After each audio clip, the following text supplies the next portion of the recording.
if you're in the generate invoices screen and you have your billing app number in, your invoice date, due date, all of your required fields, and you're completed this period, and you go to create invoice, and next thing you get this error that shows saying document number is missing.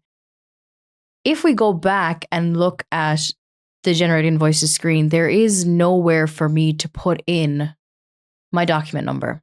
So for any invoices that you're going to generate through this generate invoices section, you need to assign your document sequence on that transaction definition. And there are some people obviously that will have no idea where they have to go to do that. So we're going to go to the order entry module, hit the setup tab, click on transaction definitions, and pick the definition that you're trying to create the invoice for. In my case, it was project contract invoice. So I'm going to edit on that transaction definition.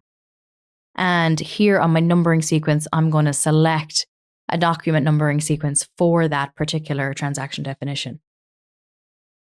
And I'm going to assign the numbering sequence of contract invoice. And then I'm going to hit save.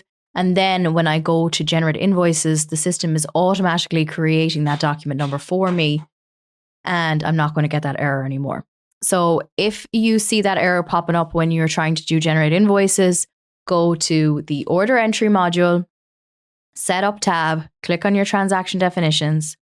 You're only going to be able to edit these from the entity or top level at which they were set up.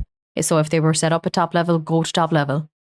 Hit edit beside the transaction definition and pop in your numbering sequence. If one doesn't exist already, then you can drop this down and you can add on the fly. You need to put in a sequence ID. You can just call it contract invoice or whatever makes sense to you.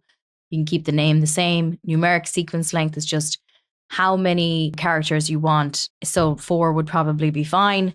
And then maybe something like CINV would be your fixed prefix. And the next sequence would be 1. So this is what it's going to look like when it creates the number in the system. It's going to be CINV 0001. And you would save that. But there might be one already in there. If there isn't, you can add it on the fly. And that should prevent that error from popping up when you're creating your invoices in the generate invoices screen.